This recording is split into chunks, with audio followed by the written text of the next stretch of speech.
Good morning, good afternoon, and good evening, everyone. My name is Nate. I also go by Hockey Boy Nate, and today we are going to be discussing a potentially dangerous overnight severe weather event that could linger in parts of the deep south. But before we get started, I'm going to have to ask you all to do me a favor to take the time to hit that like button down below, subscribe if you're new, turn on notifications, share this with friends and family and on social media, as well as follow my social medias, all in the link description. I also have created a live stream for people to be able to set up on. If we actually go over to my screen here, this is the live stream that I have created. The link for this will also be in the description down below. Make sure you go down here, go to the set reminder button, and click it. That way you guys may stay up to date with whenever I go live stream, whether I decide to live stream earlier or later. I'm planning to do this at around 4 o'clock, so please, if you would feel free to join me as we discuss and cover the weather event live. Anyways, let's get into the actual video here. Like every single day we do here on this channel, we're going to take a look at the Storm Prediction Center over the next 3 days. We have obviously our moderate risk, which is our 4 out of 5 on the significance scale, and then we have our slight risk, I should say, which extends into tomorrow. That'll be part of the major event that's happening today. So it'll be all just more or less one giant severe weather event that'll happen. And then our marginal, which is on Sunday, but nothing really happens too much on that, so we can get into the actual discussion here. A moderate risk has been issued for portions of northeastern Louisiana, the very extreme southeastern parts of Arkansas, and from central to south central parts of Mississippi. So this will include places like Jackson, Mississippi, Monroe, Louisiana, Hattiesburg, Mississippi, Meridian, Mississippi, and Vicksburg, Mississippi. If you guys know anyone who lives in these areas, or if you live in any of these areas, you guys need to actually find some sturdy structures to reside in, because some of the conditions that could be coming through your area, it may not be tornadoes, although there is a little bit of a tornado chance there. Well, there actually is a good tornado risk there. But it's more or less going to be a very strong straight line wind event that'll be happening on throughout much of these areas, actually, specifically from the enhanced risk that I'll mention here in a second, all the way into the moderate risk. And so you could easily see some wind gusts and upwards of over 75 miles per hour. And that will knock down trees and power lines, maybe even do damage to housing, especially if you're in a mobile home. That will most certainly do damage to you. If you think of it this way, these winds could get an upwards of a very weak tornado risk. And that, if you can imagine doing widespread damage, that is not something that we want to see. So you need to get into a sturdy structure tonight. Have a plan of action, especially in case if you are in some of these severe thunderstorm warnings, maybe even tornado warnings. I always recommending getting underground or getting into the lowest innermost part of your building, particularly a bathroom or a closet with no windows, so you can put as many walls between yourself and the outside as possible. So please have a plan of action tonight, because not only, it's not just an event that's going to happen in the beginning of the day, the worst of it will happen towards the overnight, towards the midnight hours. And so that is something that we are really concerned about and that we are going to want to continue to monitor as we live stream here tonight. Then you also have your enhanced risk, which is for portions of eastern Oklahoma, northeastern Texas into the Texarkana vicinity, western to southwestern parts of Arkansas, as well as southern parts of Arkansas, central to north central parts of Louisiana. That includes north of New Orleans, from basically north central to south central, maybe even southern parts of Mississippi, as well as central to western parts of Alabama. So if you live over there, you don't have as high of a risk as a moderate, although I feel like the moderate could potentially be extended further towards the north and west. So right in here is where I feel like I'll actually move it to the red. Right in about here near the Texarkana vicinity, I would not be surprised if they extend it further there, mainly because of how the bow echo actually shows up on the models here that I'll show you here in a second. But it just looks very, very, very much so like a potential derecho that we could be talking about. So it is something that we're going to want to continue to monitor as this continues to move on through. Your risks include a 30% chance for hail at maximum. So your 5% is indicated in the brown, your 15% is indicated in the yellow, and then your 30% is indicated in the red. So just on a normal day without a SIG risk, it would be a whatever probability of 1-inch size hail or larger within 25 miles of a point. But because we do have that significant risk, this hatched risk that we like to call, where this black circle is surrounded, or inside the black circle there's a bunch of dotted lines, and that could indicate a significant severe risk. And what that means for hail is you could potentially see hail over 2 inches in some spots. So a 10% chance or greater probability of you seeing 2 inches or larger within 25 miles of a point. So that'll be localized. Shreveport, Broken Arrow, Oklahoma, Fort Smith, Arkansas, Longview, Texas, Bossier City, Louisiana. If you live in those areas, even in Monroe, Louisiana, it extends all the way over to there. You guys really need to monitor this, especially as this continues to unfold further. And also this hail risk will most likely be just off to the east of Tulsa, Oklahoma. So if just a rough idea as to where these storms are going to line up in regards to these large hail.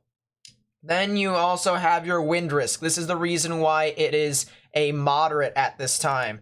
You have your 5%, as I said, indicated in brown, 15 in yellow, 30 in red, but you also have your pink, which is 45% chance of you guys seeing some severe wind. So as I said, without the SIG risk, on a normal day, it would be a whatever probability of, you getting this severe weather, whether 5, 15, 30, 45, you'll have that probability of damaging thunderstorm wind gusts over 58 miles per hour within 25 miles of a point.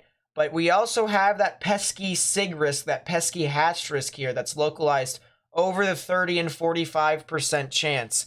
And with that, you can see gusty winds, not only just over 58 miles per hour, but it can even reach up to 75 and maybe even higher of wind gusts within 25 miles of a point. So 10% chance or greater probability of you seeing wind gusts over 65 knots, which is around 74, 75 miles per hour. That's the main reason why I'm saying you need to get into a sturdy structure, because the widespread wind risk here is very high, very likely, and very strong for the most part. So that's just something to keep in mind there. We also have that tornado risk, 10% chance for tornadoes. That'll include places like Jackson, Mississippi, Monroe, Louisiana, Hattiesburg, Meridian, Greenville, Mississippi. If you live over there, you guys have a 10% chance for tornadoes. You also have your 2%, which is indicated in green, and your 5%, which is indicated in brown. So that'll include places like Birmingham, Shreveport, Tyler, Texas, Fort Smith, Arkansas, and Tuscaloosa is in that as well. So if you live in those areas, you guys need to monitor this. There is no significant risk for tornadoes. That could change, but in my honest opinion, I think the 10% chance for tornadoes is perfectly fine, especially with how you can get these quick little spin-ups embedded within the line. And there's also the chance for some discrete cells, maybe even supercells, that might form out in front of this giant squall line, this giant QLCS, or maybe even derecho, as we might, or derecho, as we may call it. So definitely something that we're going to have to continue to monitor tonight as an overnight event. I will say I'm going to have to get my coffee out, because this is definitely an event that I'll be up for quite a while into the evening and all the way through the overnight hours. So that'll be something there. Then we also have our day 2 risk, an extended marginal all the way up into places like Cleveland, including Lexington, Knoxville, and Nashville, going all the way down just to the west of Savannah, but including places near Jacksonville. You also have your slight risk here, which includes places like New Orleans, Atlanta, Birmingham, Montgomery, Alabama, and Mobile, Alabama. So if you live over there, within those general vicinities, including Tallahassee, you guys could potentially see some severe conditions there. Hail is just mainly a 15%. Your wind is a 15% with a SIG. This SIG is only here because the event actually continues all the way over into tomorrow morning. So that's mainly when your threat will be amplified. So that is something that you're going to have to continue to monitor. Whether I do decide to live stream all the way into tomorrow morning, will probably be to my discretion as to how I feel live streaming tonight. But if I don't, just realize that you have a significant risk for winds over 74 miles per hour, 15% significant, 10% significant risk on top of the 15% chance for wind there in places like New Orleans, Mobile, Gulfport, and Kenner, Louisiana. So something to keep in mind there. And you also have your 5% chance for tornadoes, which is just basically along the QLCS, the giant squall line that'll be pushing on through. So you could, as I said, see some quick spin-ups in along the line there. All right, let's get into the timings here. We'll start by moving from Oklahoma and move our way over towards places like Mississippi and Alabama. So for right now, we'll stick with this. Here's the composite reflectivity from the HRRR model. This model updates every single hour, so it has a better idea as to what all could be happening. But as of right now, nothing seems to be happening. It's relatively early in the morning, especially when I am recording this. But as we continue to move on through later on, you can see some passing showers move on through into Oklahoma before some scattered convection will really start to pop off near Texarkana by the noon hours, Central Daylight Time. So if you guys live over there, you guys could see some early showers prior to this event. By the way, if you guys ever wanted to know what the time was for most of these events, just by looking over here, this tells you the time in Eastern Daylight Time. So if you want to know what's happening in Central Daylight Time, just subtract 1 hour from it and you'll be fine as well. Then these showers will continue to move on through into central parts of Arkansas, be pretty widespread for the most part. You might also have some discrete cells that'll form off within the line. 20Z is 4 o'clock my time. That's the reason why I am going to most likely stream around here, especially since these thunderstorms start to really pop off here in Oklahoma. And so that is most likely when the widespread risk will start to begin for mainly gusty winds, maybe the chance for tornadoes, and definitely some large hail in some of these areas. Then places near Joplin and Springfield could start in to get the action.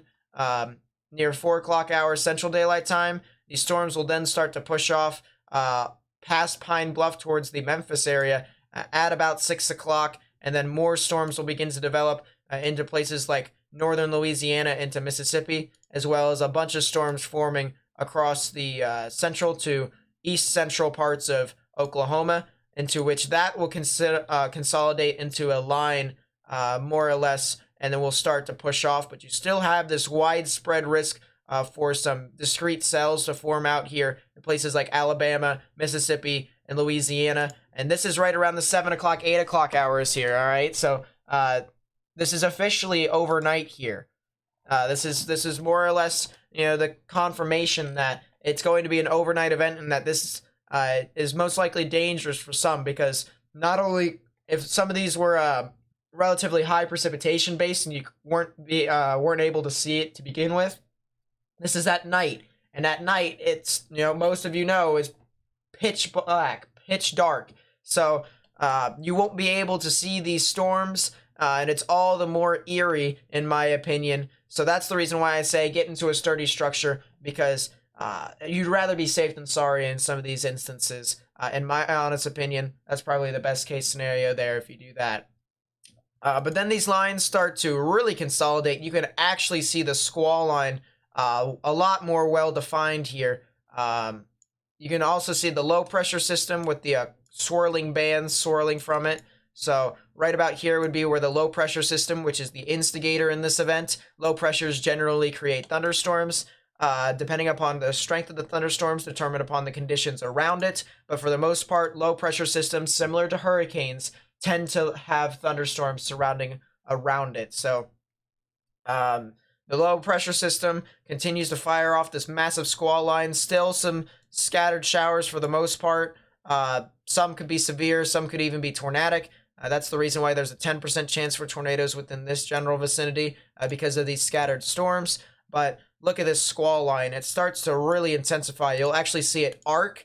And what that actually shows you here on the models is that when this starts to arc like that, you can see some extreme gusty winds that could pile in the top of that arc. Usually when you see it arcs, right at the top of the middle, that's when it shows you that the strongest winds is jutting out the line as far as possible, and that's where you can see your strongest winds right at the top of that bow echo here that we like to call. So as this bow echo continues to scream across, still the scattered shower threat here in central Mississippi and northern Louisiana into Alabama. You also have your thunderstorms that start to kind of elongate from the line into places of northeastern Texas. Texarkana will start to get hit right around midnight. This is 1 a.m. Eastern Daylight Time.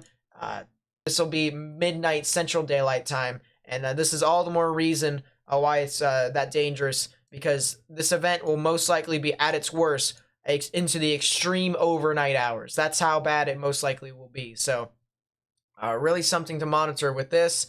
And then as this continues to push off, the squall line actually starts to consolidate with the scattered convection that happens over Mississippi and Alabama, into which this will push off further into the widespread areas of Louisiana, Mississippi, and Alabama, and continue to push on through into the 4 o'clock hours, all the way even into the 5 o'clock hours. And we'll pick that up where we left off here from this HRRR model run. So we'll continue to move on through here.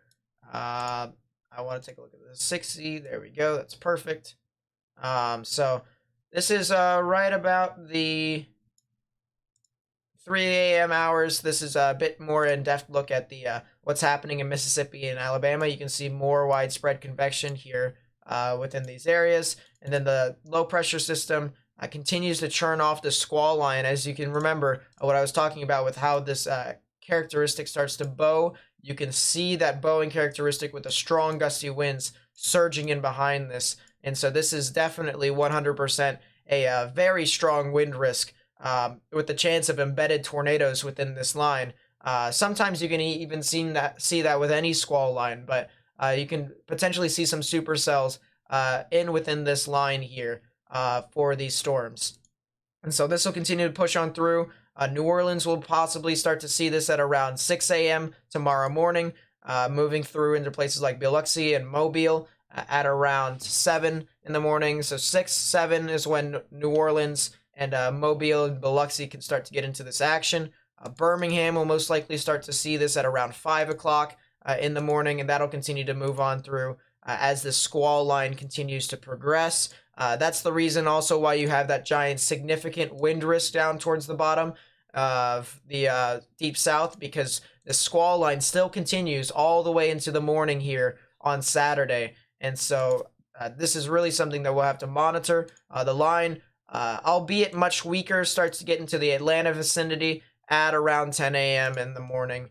So still something there to monitor with all of that. All right, so that's basically the timings here for this event. If that's all you wanted to hear about, then you guys enjoy the rest of your day. But otherwise, I'm going to start getting into the parameters as to what makes this event like it is here within this event here today. So, as I said, thank you guys so much for tuning in. If you really want to depart, then feel free to go ahead. But I'm going to start getting into the parameters. Let's take a look at the dew points for the most part. This measures the moisture in the atmosphere within a specific spot. So we're looking at the surface right now, the surface dew points. And typically over 60 is when it starts to get pretty moist. 70 is when it gets extremely moist. And so the 60s are indicated in blue. The darker blues are the upper 60s. And for the most part, look in this area, guys. This is some really moist dew points here. Some that even get up into the 70s in some spots. Actually, I'll switch this to white to make it easier for you all to see, but some 70s in the most part. I'll actually zoom this in a little bit more for you all because I know my giant face is in the way here, but you can see that the dew points within this general vicinity are in the 70s here in Louisiana, southern Louisiana into southern Mississippi, but for the most part, dew points are in these dark blues in this general area. And so this is definitely something that we're going to want to monitor as time progresses.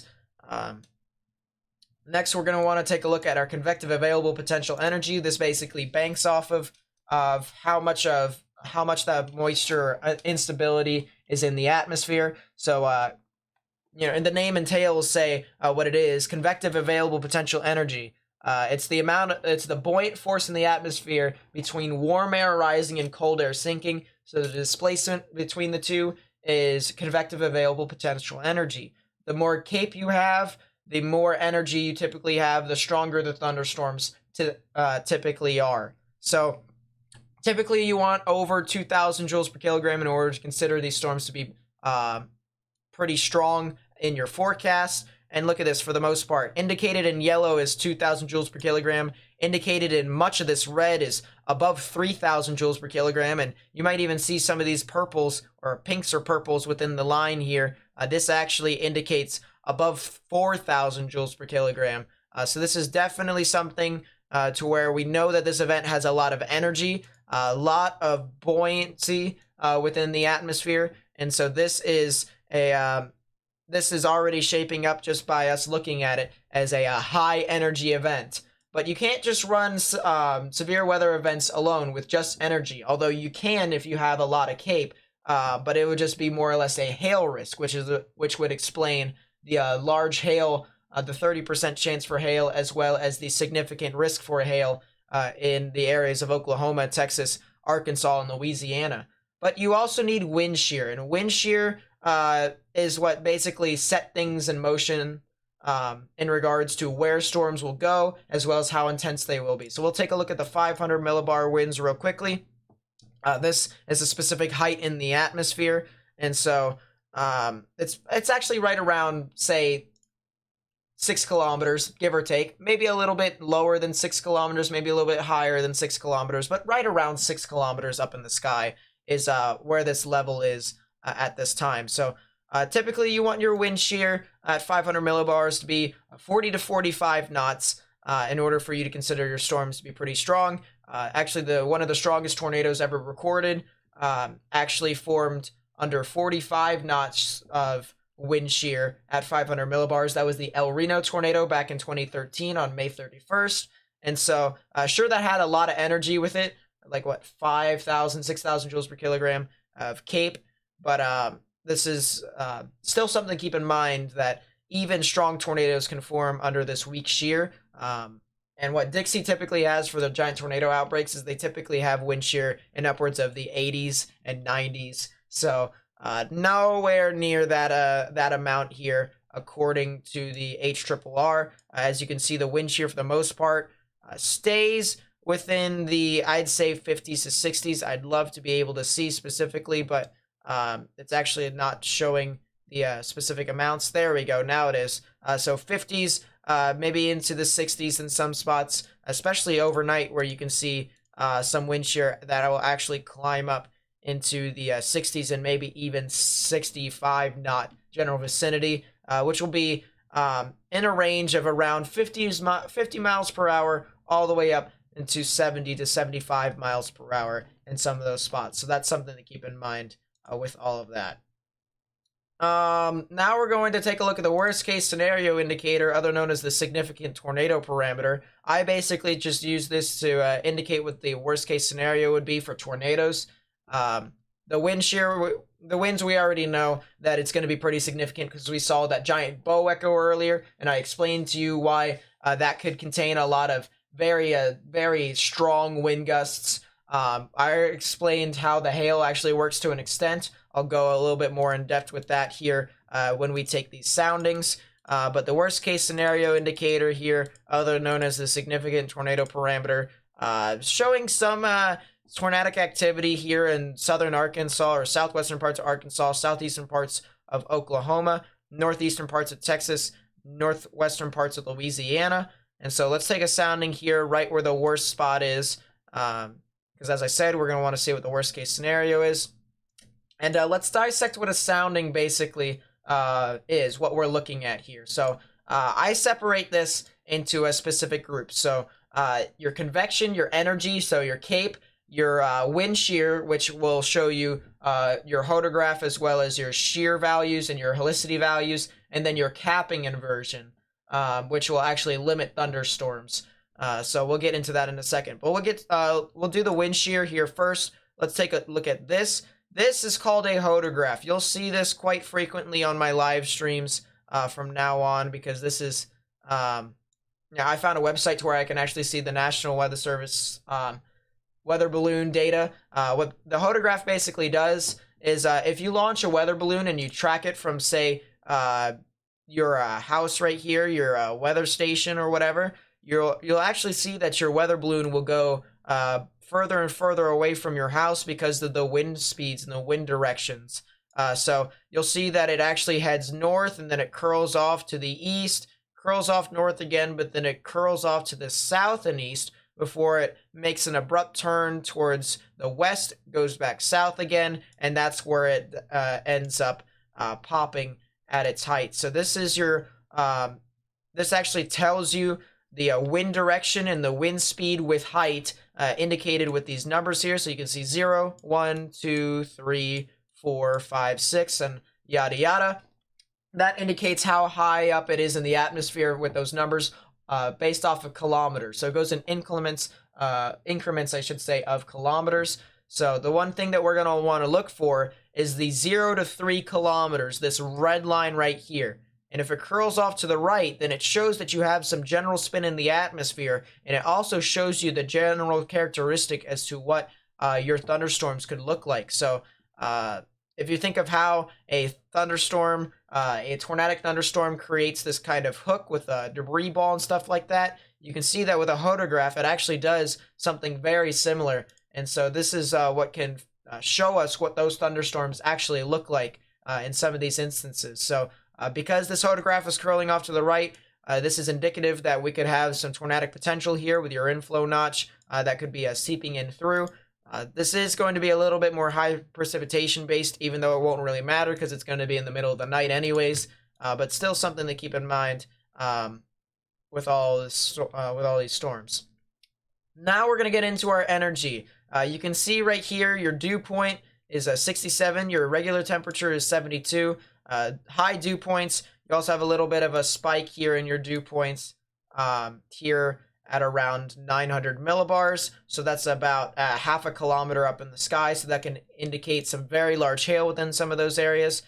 Your convective available potential energy is around 3,000 joules per kilogram at the surface. That is very good. So your energy is there, but let's take a look at the capping inversion. This is your limiting factor here. We would look at it right within here in this general vicinity, and at the surface, you typically want at minimum around negative 60 joules per kilogram. So because at the surface you have around negative 28, that's actually good for thunderstorms to develop.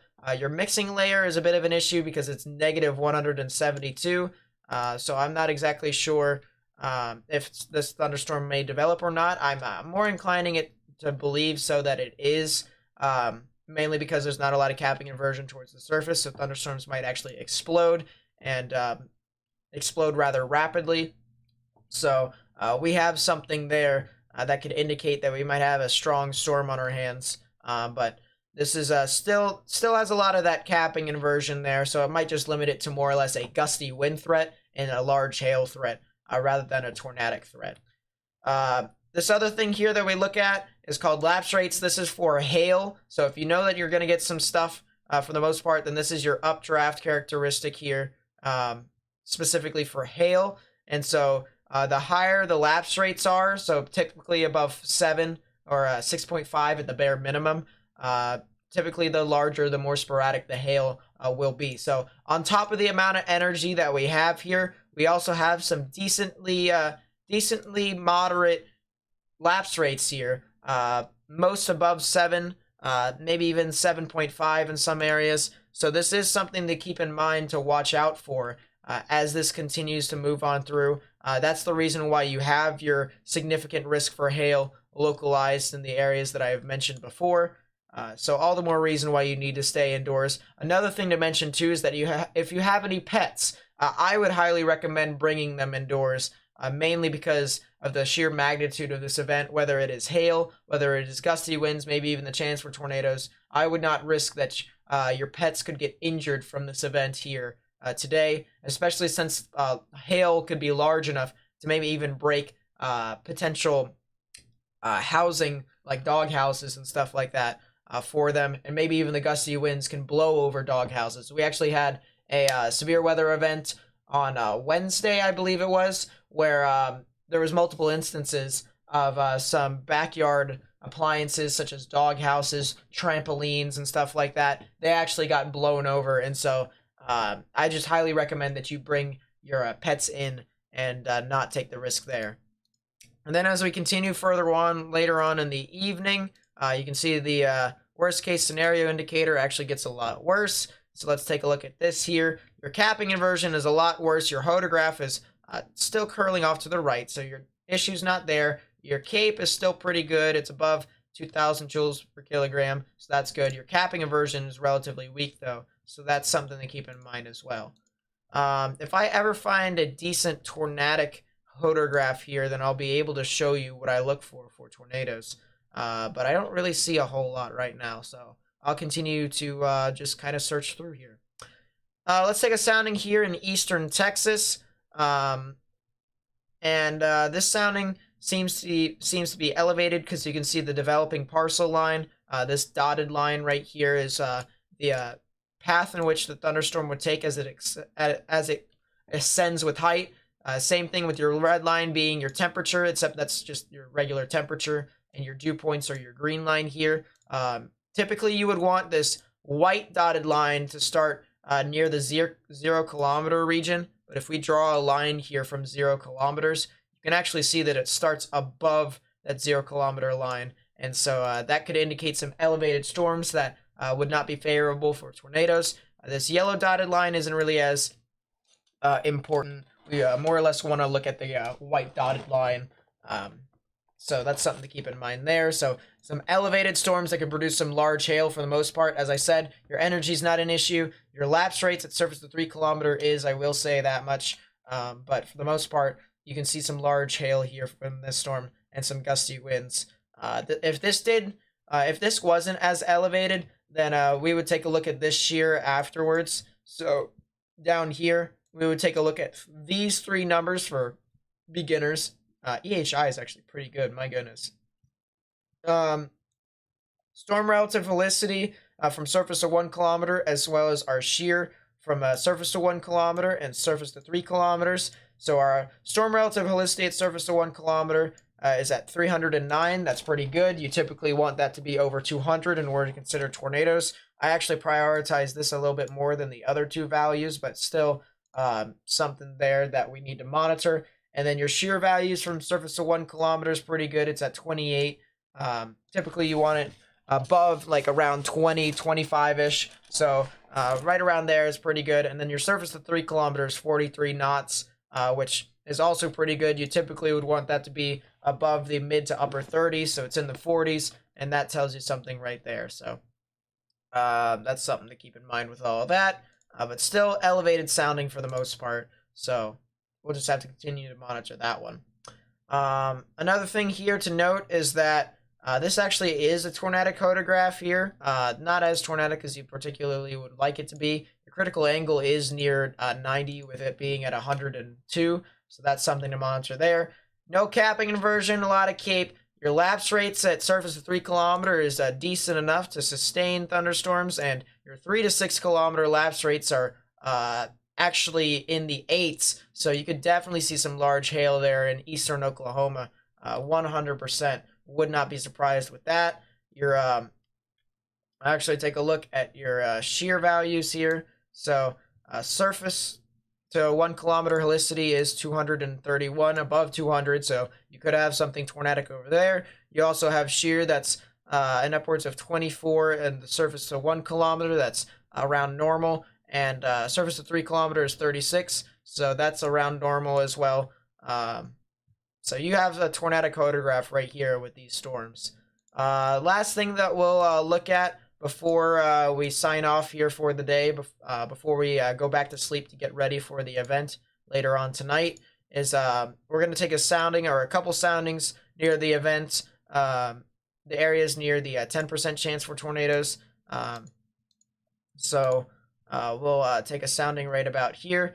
The enhanced tornado threat will most likely be at around midnight, so this is when we can start expecting this. And right here, you can see wide photograph here. This is something that indicates a lot of wind shear, a lot of veering in the atmosphere, so that could be potentially dangerous here for some supercells to develop along the line. A lot of contamination. You can see these red lines that are shooting out from the side, so this is a lot of contamination. So I'm not really going to pay too much attention to the capping inversion and the cape. I will pay attention to the elevation here of this storm, but just a little bit of elevation, so we still might see some brief spin-ups along the line. Your wind shear is relatively strong. Surface of 1 kilometer is 36. As I said, that's pretty good. Surface to 3 kilometers, 47. That's really good. And helicity at surface of 1 kilometer is 354. So that's also really good as well. So you could most certainly see a tornadic threat here within these lines of storms. I'm actually counting on it to happen for the most part. I'm going to take another sounding here along the border of Mississippi and Louisiana. So not as much contamination, so we might be able to use the capping inversion a little bit. The dew points are over-exaggerating just a bit due to the contamination, but your cape actually is decent. Your lapse rates are actually pretty good, so you can still see your larger amounts of hail even into the late overnight hours, over midnight.